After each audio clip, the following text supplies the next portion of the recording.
Yo, what it do with y'all boys? YouTube, it is your boy Stats Reacts, and I'm back with yet another banger video. In today's video, it's been a while since we brought Scary Larry and Michael Jordan to the channel, so why not bring them both in the same video? We have the day Larry Bird showed Michael Jordan who is the boss. I have plenty of Larry Bird reactions on my channel and a few Michael Jordans as well. Both of their ultimate mixtapes or courtship of rivals, all that is on my channel in my NBA reaction playlist, so be sure to go check that out. I know I have a good balance of both fans on my channel, so it's good to just go ahead and bring them both in the same video. And I was just laying down, I was like, man, I haven't reacted to a basketball highlight in a very long time, so it's good to go ahead and, you know, bring this now. If y'all have any other videos y'all want to see me react to, leave them down below in the comment section. Don't forget to like, comment, subscribe, tap the notification bell, because I know you don't want to miss Stacks Reacts banger upload. Let's dive straight into the video, baby. All right, man, y'all know for these NBA videos we gotta change the POV, so here we go. The day Larry Bird showed Michael Jordan who is the boss. Right there. You got to keep him under control. Timeout with 3 seconds. Being on the throne is not just about being the king, it's about being the rival to beat. And you also got to be willing to prove your superiority to any opponent who aspires to kingship. And that was exactly the situation for Larry Bird in 1986. I'd much rather guard Michael Jordan than Larry Bird, because you have to play the game as a thinker when you're playing him. The Celtics forward was not only coming off one of the most successful individual seasons in league history, winning his third consecutive regular season MVP and hoisting the Larry O'Brien while earning his second finals MVP. I'm really proud to receive this award for the third time. Bird was changing the game. The whole conception of the small forward was different after his time in the NBA. Facts. But just when he looked like he was the undisputed king, a new lion was coming to the Pride. A young Michael Jordan came into the league, making a difference right from the start. And from the very first moment, he made it clear to Larry that he wasn't afraid of him at all. The Celtics were still the better team, but MJ put on one of the greatest performances in playoff history against Boston in 1986, making a statement about who was the better player on the hardwood. And from then on, the rivalry burned hotter than ever. See, Larry Bird had a mission. For his entire career, he had been the undisputed best player in the NBA. But now, a 23-year-old kid who was averaging 37 points per game was challenging him for the reign of... Michael Jordan came in averaging 37 points a game. That is insane. Insane. King of world basketball. The Bird had already proved it all. His legacy was unmatched, but his honor was in jeopardy. And that was something that he wouldn't allow. The reason was simple. Bird was bidding to become the GOAT of basketball. The forward had been breaking every barrier in existence since arriving to the NBA. In 1979, Bird signed a contract with the Celtics to become the highest paid rookie in league history at $650,000 per year. But as soon as he arrived in the NBA, Larry wreaked havoc. He finished 4th in the MVP race during his rookie year. During the next 3 seasons, not only did he win the NBA ring for the first time in 1981, but he also finished 2nd in the MVP race 3 times. And his averages during this stint?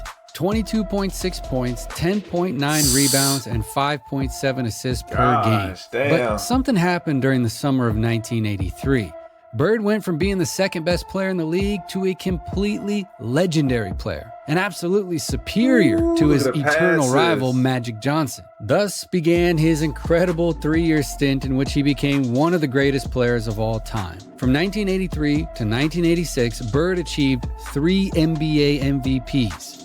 After winning the 1984 championship and being, for the first time in his career, MVP of the finals, Bird ascended in the NBA Olympus and wrote his name in the history books forever. During those 3 seasons, Larry averaged 26.2 points, 10.1 rebounds, and 6.7 assists per game. That is crazy. While continuing to be an elite defender, by the way.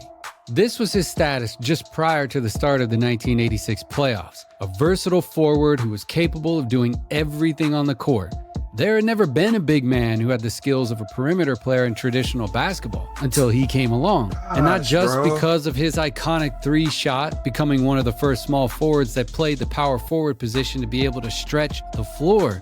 His incredible passing ability allowed him to become a true leader for those Celtics. What's so crazy is, like, before I ever started watching any Larry Bird highlights, the only thing I used to know Larry Bird for was shooting. But you can't really, like, give somebody a title without actually you know, watching them and observing them. So after I saw how amazing of a passer he was, and also he can rebound, like literally can do everything. He's a jack of all trades. Like, I have a whole different respect for Larry Bird now. I see people with the jerseys on. I just know now.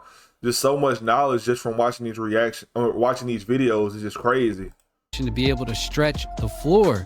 His incredible passing ability allowed him to become a true leader for those Celtics, both on offense and defense. But in order to win his third ring in 1986, he first had to get past a team with a major stud that was starting to make some noise. And just less than a full year later, it was March 27th, 1987.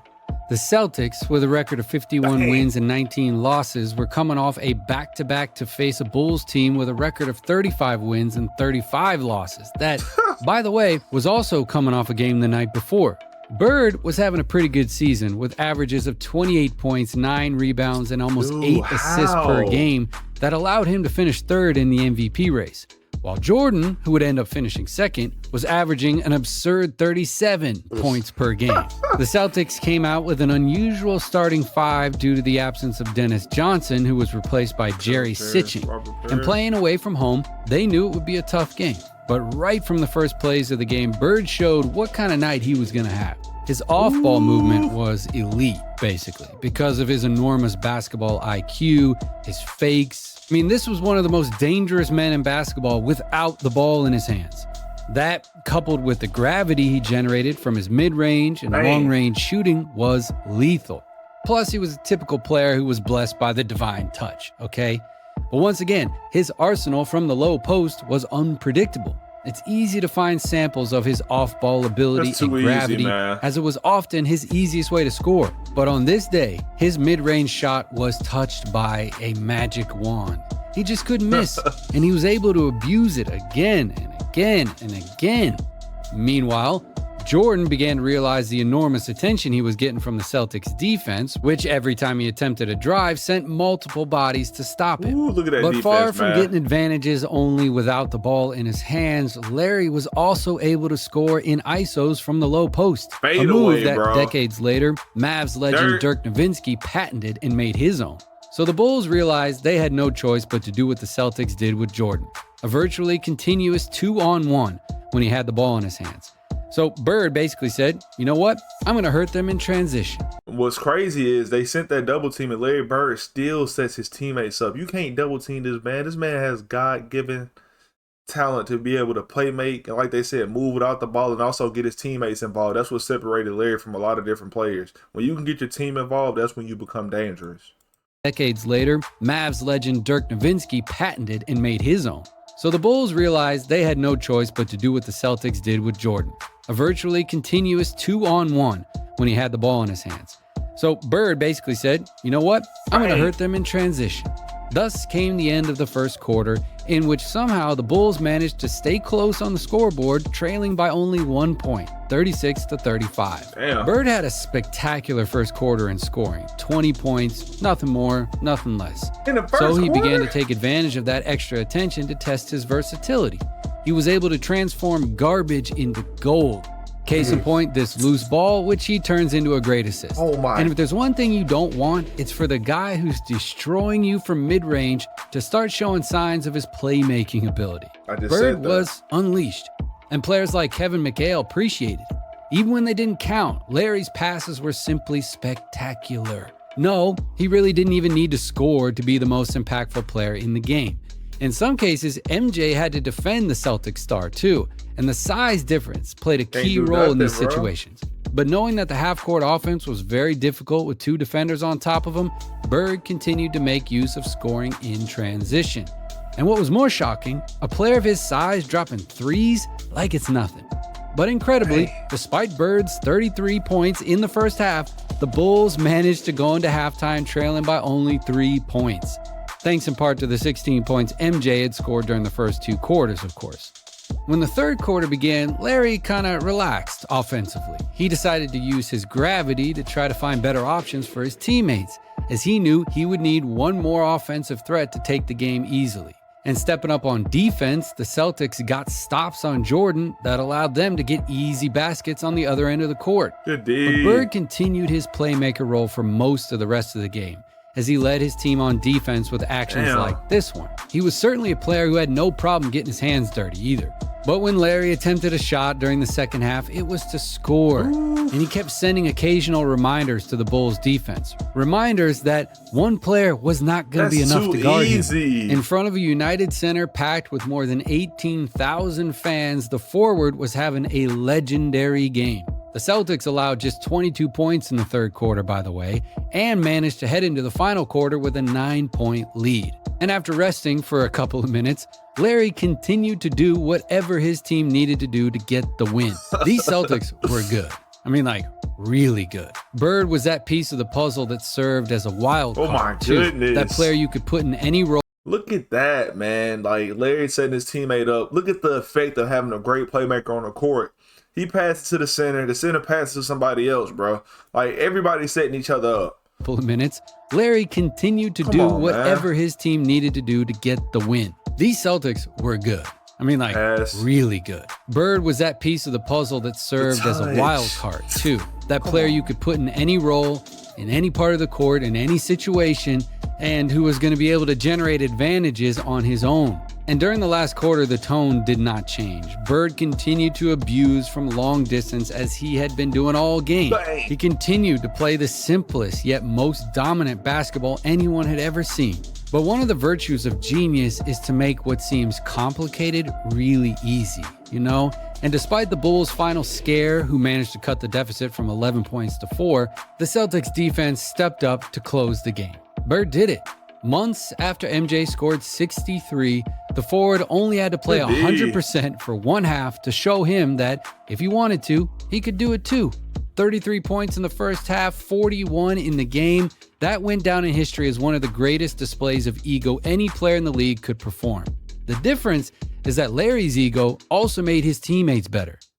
Weeks later, the Celtics met the Bulls again in the first round of the playoffs, and the result was the same as last year. Boston managed to advance by a score of 3-0. Yeah, so 6-0 in playoff games against Jordan's Bulls. That's the record that is stuck in history. When they met, Larry's Celtics were always better. So good that not even a superhero performance could stop them. And so Larry Bird, along with the Pistons of Isaiah Thomas and Bill Laimbeer, became the thorn in MJ's side that he really could never get rid of. Bird did not win the ring that season. Magic Johnson's Lakers did. The other side of the three-headed monster that dominated basketball worldwide. But even if he didn't win the championship, Larry did world basketball a favor. He taught Jordan that he still had a long way to reach his full potential. He taught him that scoring isn't always enough, and that he needed to become a leader capable of bringing out the best in his teammates. And without the lesson that the greatest player in Boston Celtics history with Bill I never hear nothing about Larry Bird punching his teammate at practice or something crazy like that, because how can you expect your team to flourish like that if y'all always into it, stuff like that? You know, you got to bond on and off the court. That's what really brings chemistry together. That turns like some of your average players into superstars. So I guess it is true. The guy just said it in the video that Larry Bird Celtics are 6-0 against Michael Jordan's Bulls. So he's never beat him in the playoffs, basically. That is insane. Insane. Best in his teammates. And without the lesson that the greatest player in Boston Celtics history, with Bill Russell's permission, taught MJ, it is likely that basketball history would have been completely different. And Jordan and Bird's rivalry continued to cause a stir in the league, but they never met again in the playoffs. Larry would go on to post a 17-11 record against Michael's Bulls during his career, until a serious heel injury followed by back problems greatly shortened his career. Injuries that not only brought about the end of the Boston Celtics dynasty, but also sent them into a sinkhole from which they could not climb out of until 20 years later. And we all know that history is written by the winners, and very few people have won more than Jordan. And Larry Bird has kind of gone down in history as underrated compared to Jordan. But he was a forward who changed the traditional definition of basketball and who starred in one of the most competitive eras ever. And let's not forget that from 1983 to 1986, there was not a single player on the planet able to face him. No one. All right, that's it for this one. Thanks for watching. Goodness. Let us know what you thought down in the comments, and we'll see you in the next one. Freaknik was... Like I said, when we bring up the GOAT conversation, I think there could be multiple GOATs for a sport. anything, not even just sports, you know what I'm saying? Got to put your respect on Larry Bird's name. Michael Jordan is one of the greatest as well, but you still got to put your respect on Scary Larry. I'm going to always say it every time. If y'all haven't seen my other Larry Bird reactions, like I said in the beginning of the video, be sure to go check those out. Let me know if y'all enjoyed this reaction. I didn't pause too much like I normally do in my other ones, but it's kind of like highlights I've already seen before. I was just basically interpreting what, you know, the narrator was saying and everything. So hopefully y'all enjoyed that. Let's get this video to like 100 likes. Stacks Reactions out of here. Peace.